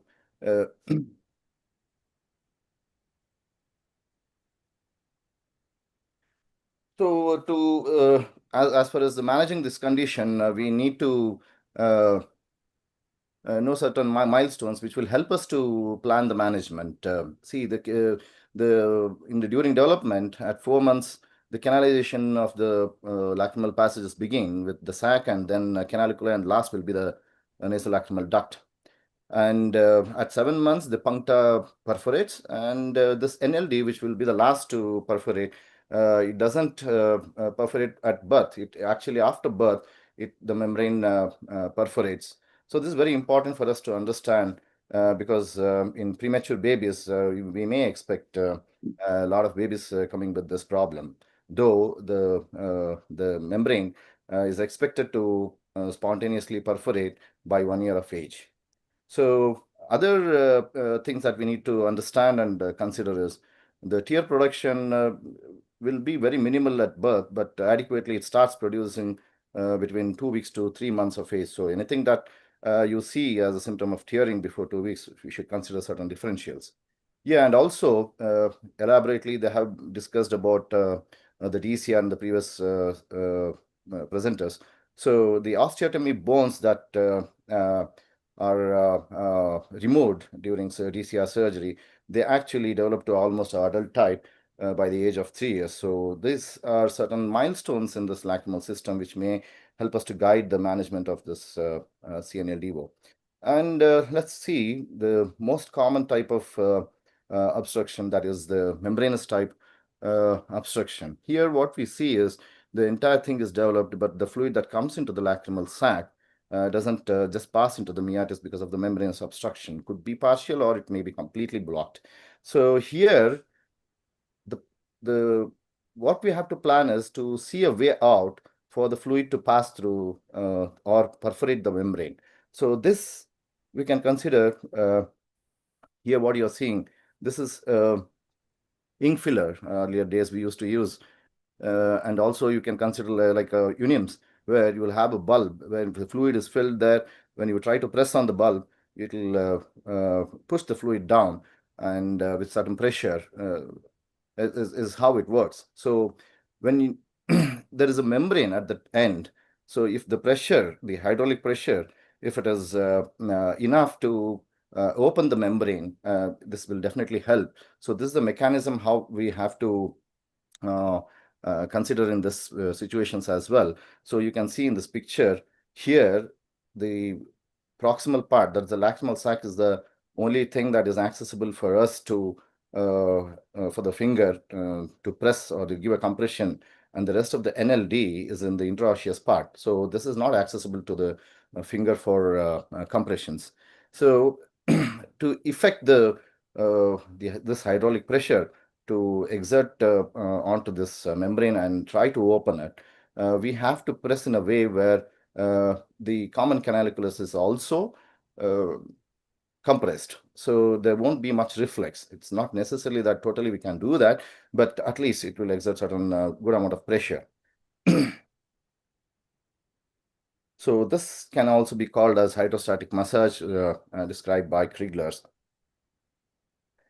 For this to be effective, we need to counsel the parents. That's the most important thing. I generally use one picture of the lacrimal drainage system and show them what the problem is, where the problem is, and how this massage works. So I do demonstrate myself on or the baby or the child, and then I make them perform the same procedure what I have demonstrated. And the supervision, we have to check this whether it's happening well over a 3 months follow-up, and find out if it has improved, and if the technique is also carried on well. So I recommend about 10 compressions on a side 3 times a day. I generally recommend for doing it bilaterally, even though there's no tearing complaint in other eye, because there's no harm if the compressions are done on a normal passage which is patent. And generally, this we should not be doing it at sleep, because the fluid generally fills into the passages only when there is a blink. And also the crying will make us difficult to compress on it because of the tight MPL and tight closure of the lids. So, and also the massage is well done in when the child has been breastfed. So that is what I tell the mothers to, because the child will be awake and it will cooperate during breastfeeding. So one can counsel this way to have an effective massage. So the other types, what we were talking about, so they also may be having a opening with the imperforate membrane. So this also works for the same method. And let me demonstrate how we actually do this. So here we can see that the curvature here will suit this curvature of the finger, and the pulp of the finger is the one that can compress against the bone here. And the amount of the sac, it's about 10 to 12 mm, which is equal to this fingertip. So trimmed nails should be there, and don't keep the finger very straight, because if the child moves, then it may get hurt. So keep the finger bent and just gently compress on the sac here, so that even the canaliculus is compressed. So the maximum pressure is exerted on the membrane rather than just getting the regurgitation off into the conjunctival sac. Yeah. So the results of this is very promising, and it's especially more than 80% if it's started early in the age, less than 3 months. And for this success, it depends on parents' motivation and their compliance, and also a proper technique, which that's the reason why we need to follow up and check and see whether they are doing it the proper way. And there is a possibility that it can persist even after all this massages. It's not necessarily that it will be a membrane kind of obstruction. It may be the other types as well. So it can persist beyond this, but fair good chance will be given because the milestones say that, by 12 months age, it may spontaneously perforate. So in such a situation, this can be called as a failed massage, or there may be another type of CNLDO types. So in those cases, before we go on to plan for how to get this fluid drain into the nasal cavity, we can consider syringing by either with the saline or with a viscoelastic, either in the office or OTG, as per the convenience of the surgeon and his the parents' comfort. Yeah. So when the problem still persists, so we can think of something like a probe like this that can be passed into these passages, and then make it open this membranous obstruction, or pass across the types where there's no membranous obstruction, but the duct can be opened into the nasal cavity across its wall. So for that, we may have to use these kind of probes, which are actually a metallic rigid probes.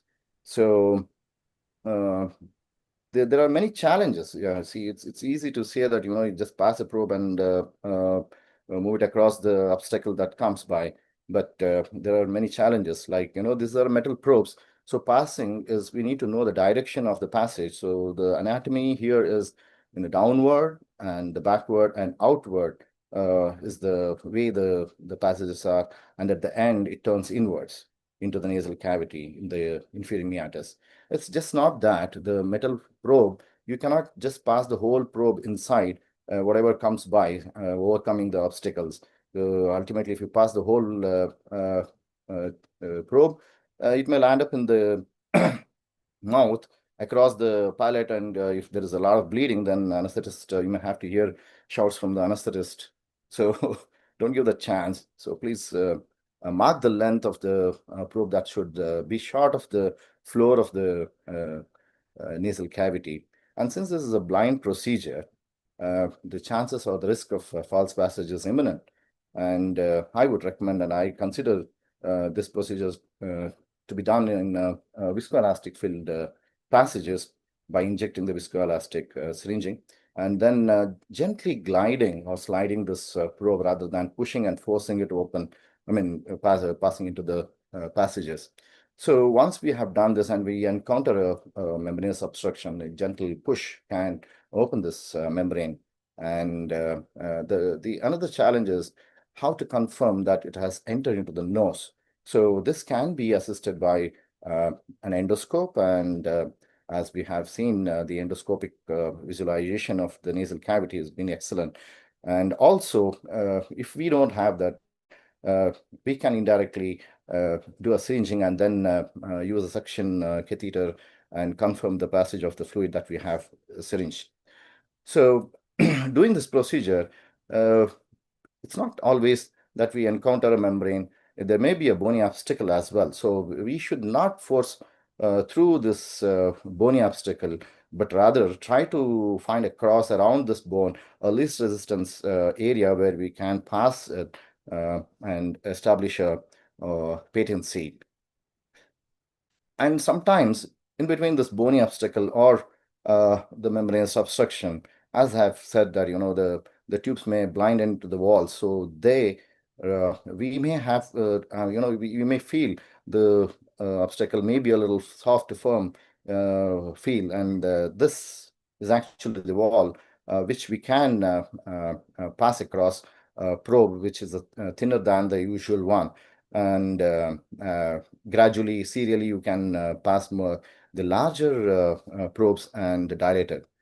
So this particular procedure, I particularly do it under GI in OT, but there are other school of thoughts who recommend that it can be done in the office. So it depends on the age of the child and the parents' counseling and preparedness for attending the complications, if any, there in the office. Right. So this procedure is called as probing, and as I go by the milestones and give a very good chance for the natural and spontaneous perforation of the membrane by 12 months. So I consider to do probing only after 15 months of age. And this is the endoscopic visualization of, this is the inferior turbinate, and here you can find the NLD opening. And so is when you do a probing, it confirms that it's in the nasal cavity or in the inferior meatus. So this is a video to show how we do probing, and this is a punctal dilatation. After that, we inject a very diluted betadine solution to see, there's a regurgitation and there's a nasal tube to retrieve the contents coming into the nose. So here we are injecting the viscoelastic, and the probe is taken of appropriate size, maybe 0.45 mm or 0.6 mm. So the bend also should be in conformity to the passage as it is outward and downward and backwards. So, and then mark the length that you would want to, and then you pass it by gliding movement, and then once it is there, confirm it that you are having or facing an obstacle, and turn it inwards, and then probe it a little bit. So you'll feel a popping out or giving away sensation if it's a membranous one. So, and then you can see in the nasal, the tube, it's the blood has seeped out, and then we are trying to do duct syringing, and also now you can see there is no regurgitation at all. So the probing was successful in this. So this is how the probing can be done. And after the procedure, we should be using antibiotic and steroid eye drops, and along with decongestant nasal drops. But ensure that the Krigler's massage is continued for at least 6 weeks, even after probing, will give a more success rates when we do this. So here also the success rates are very high, and the efficacy actually decreases with the age when the probing is done. So it's also, the studies have shown that the repetition of this procedure has increased the success rates as well. And of course, the adjuvants in selected cases where you expect the fibrosis or the closure is imminent. So one can use MMC and intubation, and also an assisted dactyl endoscopy, which is actually an endoscope that's passed through the punctum where you can visualize the entire passage, which may be more promising. Well, the scope is presently, I don't know if anybody is using in India. It's there. It's been heard of anyways. So the other one, it's balloon dactyoplasty. I don't have much experience in this, but many use it as a first-line treatment and also in failed probing cases. Basically, this balloon dactyoplasty, it enlarges the opening that we have made by probing. So the serial probing also will hardly make an opening larger than 0.6 or 0.7 mm, but this can be good enough to dilate and much more than the probe can do. So a little bit of balloon dactyoplasty I would like to highlight here. So these are the instruments that's needed for this, and of course graphical representation to show what exactly the balloon and where it is passed. So you can see in this endoscope picture that the balloon is being seen in the inferior meatus coming out, and then you inflate the balloon appropriate atmospheric pressure to about 90 seconds, and this can also be repeated the same sitting. So the success is, since the success is comparative to probing, we are still continuing with the probing without this balloon dactyoplasty. So even after all this, the symptoms may persist. Whatever the opening has been done, it may close. So in such situations, what we can do, or the types where it's not amenable for the probing, where we cannot pass across a bony obstacle, even in such situations, DCR is something that can be done. And of course, I consider the bones to develop at least by 3 years, which it develops, and after that I consider a DCR. Until then, if the symptoms still persist, we ask them to continue with the massage, and if there is infection developing or a discharge coming up, then we use the antibiotics and push until the age reaches 3 years, and then we consider the DCR. So this DCR in elaboration has been discussed in the previous 4 presentations. I just want to highlight that, the difference between the pediatric and adult DCR external. The bones are softer, and also the instruments that we need to use will depend, will have to be a smaller ones though. And of course, I have to highlight that the throat pack has to be used both for the probing and also for the DCR. So what if all this has happened, and why should we not, there are so many types of NLD, CNLD was there, so shouldn't we go and check and see exactly what type it is and plan it? So though we are not using these investigations like dactylocystography and dactyloscintigraphy, the careful clinical examination and probing being both diagnostic and therapeutic, the management, even with these investigations done, will still stand the way we have done clinically and also by probing is all the same. So is the reason why not in all cases these investigations are required. But of course, after if you have seen probing multiple times, it has failed, and even DCR is failing or something like that, then these are invaluable. But of course, we have to wait out against the risks of GA that has to be given, and also the exposure to radiations. So all said and done, even if the DCR fails, I would like to say that, we have to loop it back to all the previous presentations. They will give you the answers there. So if nothing is done, and even after counseling, the patients the parents are not convinced and they just want to not take the treatment or give the treatment to the baby. So what can happen? There'll be, discomfort because of the tearing, and of course the stagnant tears can become mucoid and produce a discharge. And of course, flowing onto the periocular area will lead to dermatitis. And stagnant tears is always a risk for infection, though it is rare in children. If it develops, then it can have an orbital extension and also a systemic spread leading to septicemia. So there are situations where the probing, though it's been considered that we are 15 months and above can be considered, but there are different school of thoughts who actually consider it much earlier, as early as 6 months. They consider routinely to do probing. So other than that, there are indications where early intervention of probing should be done, as in cases of dacryocystosis and in cases of acute dacryocystitis with an antibiotic cover, and also in case of an abscess with both INDs done and also probing in such cases. And more importantly, cases where there is an obstruction and also the child requires intraocular surgery. So we can't allow the stagnation of tears there, risking for the infection. So in such cases, early intervention is much better. Thank you very much for the patience. Thank you, Shashi. That was an excellent presentation.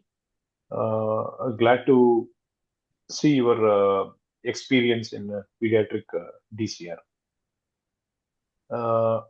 There is one question. What would you do if you have a recurrent acute dacryocystitis in a patient between 2 to 3 years? Would you consider early DCR? Yeah. See, acute dacryocystitis, you have to treat it with the antibiotics and see that once it is reduced, if the age is permitting us to, and as I've told you, the acute dacryocystitis, we need to do an early probing. So if probing is successful, I think the multiple times occurrence of acute dacryocystitis is mitigated. And even if the probing also was unsuccessful and then the acute dacryocystitis is resulting on and on, then yeah, you have to consider DCR. There are people who even advocate the probing much earlier than it's been thought for, like 6 months, and even they are doing DCRs at the age of 15 months, 18 months. They have doing DCRs, and they have found pretty much success. Like any other, we consider at 3 years and above. Yeah, I don't know the others will agree or not. This is my protocol. I do probing at 9 months, the first probing, whichever earlier, 9 or 10 months, whenever the baby present. But I don't do probing less than 9 months. And if there are 2 probings failure, I would like to do the DCR at 2.5 years. So I have done some patients at 2 years also, because the baby had a multiple acute dacryocystitis and abscess and sort of thing. And my earliest DCR is at 2.5 years. I do it because I weigh one more probing under anesthesia with a DCR. So I find more benefit with the DCR than with the probing. Anyway, Okay. yeah, thank you so much. It's time. If there are no questions, any questions from anybody, any panelist?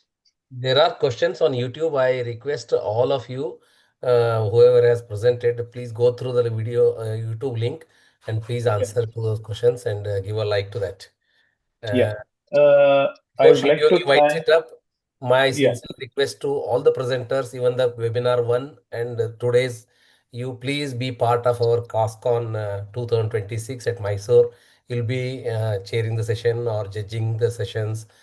Please be part of it, and you'll be continuing with your knowledge impartation. Thank you. Thank you. See, Thank KOSCon, you. KOS Scientific Committee 26-27 team is very enthusiastic, energetic team, and with advisors like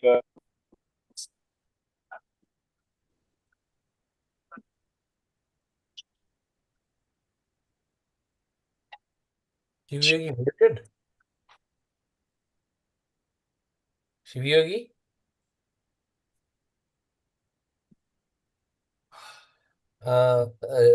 Tenigi sir? Shivyogi? Yeah. You are not audible, Dr. Shivayogi.